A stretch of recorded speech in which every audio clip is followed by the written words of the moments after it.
le fait du passage de statut d'artisan à chef d'entreprise, ça c'est vraiment un statut psychologique qui a été franchi. Donc les résultats depuis le programme, depuis le démarrage du programme. Donc au démarrage, au niveau du chiffre d'affaires, on est sur un chiffre d'affaires au démarrage de près 720 000 euros pour un chiffre d'affaires actuel qui va bientôt atteindre les 2 millions. En termes de trésorerie, une trésorerie à la hausse qui permet d'être un peu plus serein. Un niveau de délégation qui a augmenté, du coup une partie de stress en moins, quoi. On est passé de 7 à 13 aujourd'hui et 15 dans quelques semaines, quoi. Il y a un point sur lequel je suis serein, c'est occuper le personnel à long terme. J'ai pas d'inquiétude. Voilà, je me pose pas de questions d'embaucher aujourd'hui. Si on regarde rien que par rapport au résultat, le résultat il était quasiment nul, légèrement positif. À aujourd'hui, un premier bilan qui a été fait à mi-saison de l'accompagnement qui a évolué de x7 à peu près. Si quelqu'un se pose la question, je dirais vas-y, fonce, et tu seras récompensé par le travail que tu vas faire, mais x10, quoi. Ça va changer ta vie, ça va changer l'organisation de ton entreprise et ça va changer ta vie. Julien Richard, je suis dirigeant de la société RADV Richard de Vivre, une société implantée dans les Vosges. On effectue des travaux de terrassement, VRD, maçonnerie, génie civil et couverture charpente. Au début, je me suis accompagné de la CAPEB assez rapidement. Donc la partie administrative, tout ça, je me suis fait aider par la CAPEB sur beaucoup de sujets. Et aussi l'entourage que j'avais, l'entourage de certaines personnes qui sont chefs d'entreprise et me donnaient quelques conseils, quoi. Mais ça me suffisait jusqu'à un point. Ça me suffisait, j'intègre beaucoup de choses. Après, je vais souvent essayer de me renseigner, moi, de mon côté, par rapport à la législation, puis ce qui se fait, ce qui peut se créer. Un exemple très parlant par rapport à la digitalisation des feuilles d'heures de Mega. Je cherchais avant l'intégration au club bâtiment, je trouvais pas d'application ou d'outils qui me permettaient d'en finir avec ces feuilles d'heures avec laquelle la secrétaire remplissait 3 tableaux, passait un temps inconsidérable à perdre du temps à les chefs de chantier. Enfin, et ça m'exaspérait. Tu donnes les outils, donc il y a beaucoup d'outils qui peuvent être, pour la plupart, qui sont à remanier à sa sauce, mais ça fait un fond, ça fait un support sur lequel on peut travailler derrière, quoi. Si j'avais pas réagi par rapport à la situation dans laquelle j'étais, de un, j'aurais pas continué à me développer de la façon là. De deux, ça aurait peut-être fait aussi l'effet inverse, ça aurait été néfaste pour le développement, voire une rétrogradation de l'évolution, quoi. J'ai développé l'entreprise assez rapidement. Ça fait 5 ans ça va faire 5 ans et demi, donc ça faisait 4 ans que que l'entreprise était créée au moment où j'ai intégré le programme. Il y avait pas mal de choses. La première partie, c'était l'organisation pour réaliser les devis. Donc je remettais que les devis assez, c'était pas structuré. Par le biais de la formation, voilà, on a mis en place les réunions 1, 2, 3 qui ont permis de vraiment recadrer les choses et toujours mettre une date. Et ça, les clients, avant, je leur disais, bah, je vous donne le devis pour cette date, mais j'arrivais jamais trop à suivre, à respecter ces dates. Et le fait de décomposer la premier rendez-vous, le deuxième rendez-vous, troisième rendez-vous, ça m'a permis de, de, de un peu plus cadrer les choses et puis que les clients sachent un peu plus où ils vont, quoi. Ensuite, le deuxième point, c'était une vision que j'avais sur le long terme, on va dire, j'appelle ça le planning commande. C'est à combien de temps j'occupe Méga. Il y a un an de ça, je faisais les devis. Bon, on était dans une période où il y avait énormément de demandes. On l'est toujours, mais c'est différent maintenant. Il y a un an de ça, je faisais un devis. J'avais 1 mois, 2 mois de vision sur l'avenir, entre guillemets, sur le futur. Je savais que j'avais beaucoup de demandes, j'avais une pile de devis qui me donnait un boulot d'assuré pour Méga, mais c'était un peu dangereux, surtout dans l'optique où le développement de l'entreprise était assez important. Avec 2, 3, 4, 5 gars, c'était possible, et maintenant avec une quinzaine de personnes sur chantier, j'ai vraiment besoin de me rassurer moi sur le fait que j'occupe tout le monde à long terme, à moyen terme. Et donc voilà, là, ça a été un grand changement. Comme beaucoup d'entreprises dans le secteur, j'avais du mal à recruter.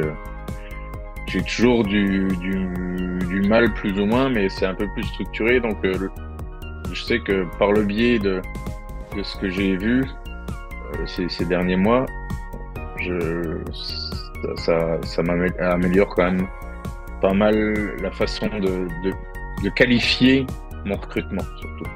Au début, voilà, on était 3, 4, 5. Le besoin en organisation ne se faisait pas sentir parce que je venais d'un milieu où j'étais dans une entreprise assez importante, où j'étais conducteur de travaux et j'avais sur certains chantiers la responsabilité de 50 à 70 personnes, mais que la partie travaux. Donc, le fait de revenir à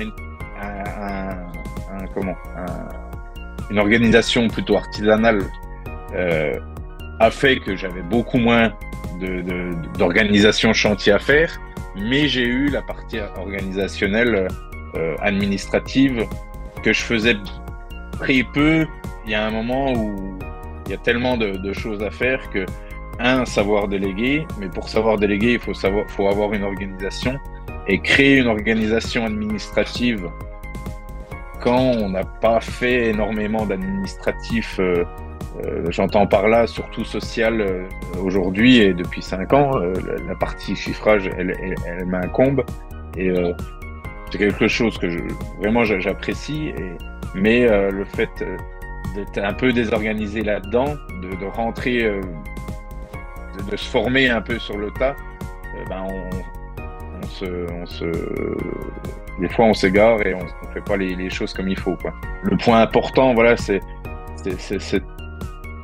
une chose que je faisais pas du tout, c'est se donner des objectifs, se donner enfin, moi je suis un compétiteur, j'ai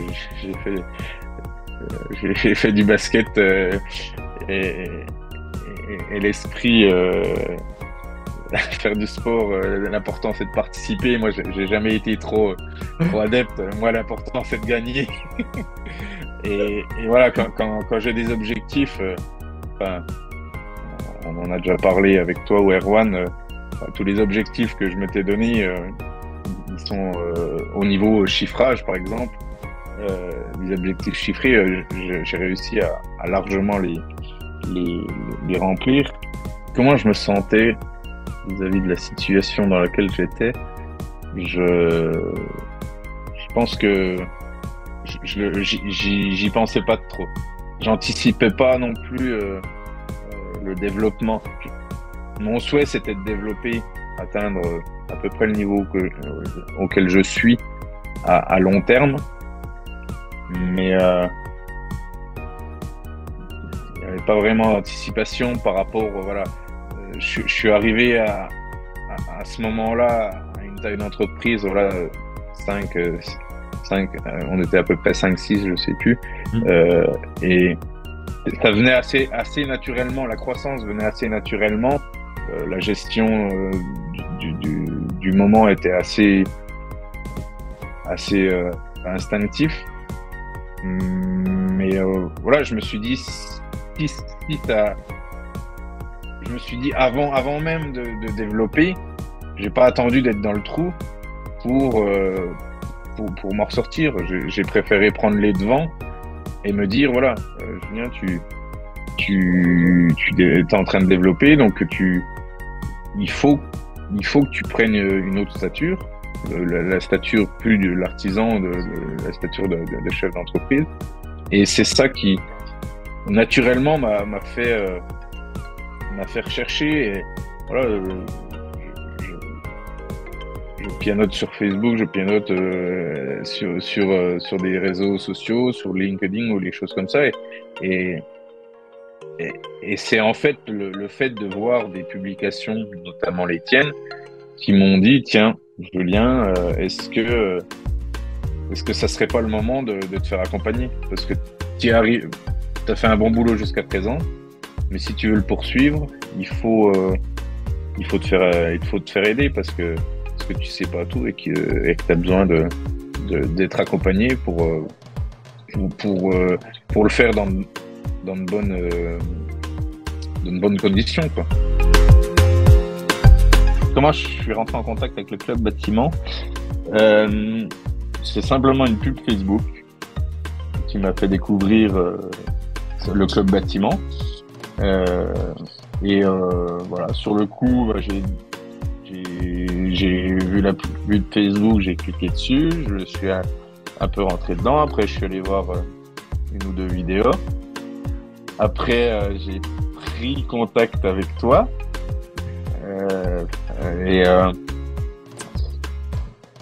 Tu m'as fait la première présentation, le premier rendez-vous. Donc, tu m'as présenté un peu l'objet de l'accompagnement, l'objet de ce que tu proposais. J'étais sceptique au début. Je t'ai demandé pas mal de choses pour m'assurer que t'étais pas un charlatan de Facebook qui allait me prendre mon argent et puis que je t'entendrais plus parler de toi. Au début, franchement, j'ai eu cette crainte. Je t'en avais parlé. Tu m'avais proposé d'appeler des personnes que t'accompagnais déjà, donc que j'avais fait. Le fait que tu proposes d'échelonner ça, moi, ça m'a... De un, ça a fait que j'aurais pas pu, par le biais de la trésorerie que j'avais, qui était juste, ça aurait été difficile pour moi de me lancer directement dans l'aventure en payant en cash dès le début. De deux, pour moi, ça a été une prise de risque parce que c'est un investissement. Sans savoir ce qu'il y avait vraiment dans le contenu et tout ça, c'était un investissement sur lequel je me disais, est-ce que ça vaut le coup? Est-ce qu'il va y avoir un retour sur l'investissement? Donc aujourd'hui, si on en est à la fin de la première année et j'ai reconduit, c'est que les actes parlent plus que les mots. Donc ce qui a fait que j'ai pris la décision, c'est plusieurs choses. C'est le fait d'avoir ces rendez-vous, tu m'as mis en confiance. Deux, c'est une prise de risque. Totalement, je me suis dit, voilà, il faut dans tes objectifs, tu veux évoluer, il faut que tu prennes des risques. Puis, même si maintenant, voilà, pour moi, c'est un risque payant. À l'époque, c'est un risque que je trouve pas être un risque aujourd'hui. voilà, je repars sur une deuxième année, je sais que c'est pas un risque, mais sans connaître le contenu de la formation à l'époque, je, j'avais d'autres formations qui sont, euh, qui sont pris en charge et pour lequel, voilà, je prends pas un gros risque. Mais là, je me suis dit, voilà, prends ce risque-là. Enfin, si tu le prends pas, ben, tu sauras pas. Le troisième point, voilà, le fait qu'il y ait beaucoup de support, quand tu m'as expliqué lors des rendez-vous, tu m'as dit qu'il y avait des supports numériques, des supports euh, concrets. Ça, c'est vraiment c'est aussi ce qui m'a permis d'aller, de passer le cap, quoi. J'ai aucune crainte. Donc oui, c'est dommage d'avoir hésité, mais on n'enlève pas la nature de chacun. Donc c'est aussi un mode de protection. Donc ça a permis de réfléchir longuement et puis de peser les pour et les contre. Et au final, il y avait plus de pour que de contre. Donc l'hésitation, elle a permis de se poser les bonnes questions et puis de se rendre compte que finalement, bah, c'était un accompagnement qui allait être un plus pour le développement, quoi.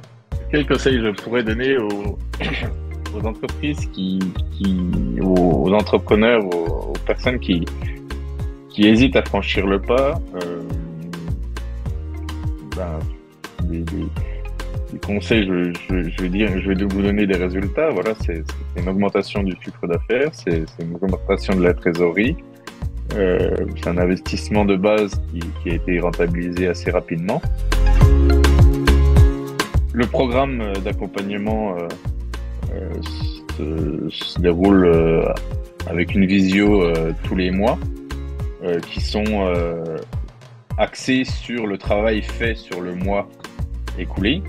Donc chaque mois, on a un module à traiter. Donc en suivant des vidéos, en utilisant les supports pédagogiques, en les mettant en place pour notre structure. Et voilà, chaque fin de mois, chaque fin de module, on a une visio, une réunion visio avec toi ou en l'occurrence avec Erwan pour ma part. Et on traite, le premier sujet, c'est on traite tout de suite les chiffres accomplis pendant le mois.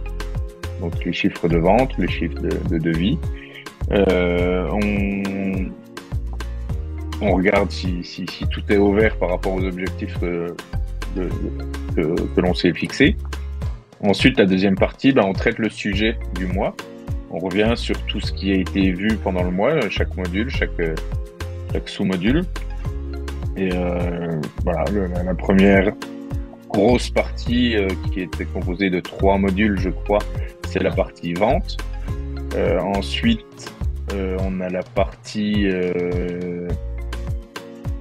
prospection, si je ne me trompe pas, qui est aussi composée de 3 modules. Et ça se termine par la partie organisationnelle, organisation interne, on va dire, donc qui est aussi composée de 3 modules. Donc voilà, à chaque fois, voilà, on a des supports pédagogiques qui sont proposés. Il y a le cours écrit plus la vidéo qu'on doit suivre. Le but, c'est de se caler 2 heures par semaine minimum pour travailler là-dessus. Et puis voilà, on fait le point à la fin du mois, on fait le point sur les choses à mettre en place pour le prochain mois. Sur ces 3 modules, celui qui a eu le plus d'impact sur moi, c'est le premier, sur la vente. J'étais, je pense, un bon vendeur, mais maintenant je suis un encore meilleur vendeur organisé, pardon. Et après, dans le deuxième module qui m'a beaucoup fait évoluer, c'est la partie organisationnelle. Donc C'est mon objectif. Voilà, on a mis en place pas mal de choses qui permettent de déléguer beaucoup plus et que les informations soient données aux personnes sans que ça passe tout le temps par moi, quoi. Moi, en une année, j'ai pas réussi à mettre en place tout ce que je voulais. Donc, c'est pour continuer à mettre en place et aller un peu plus dans le détail sur des points qui ont été un peu survolés.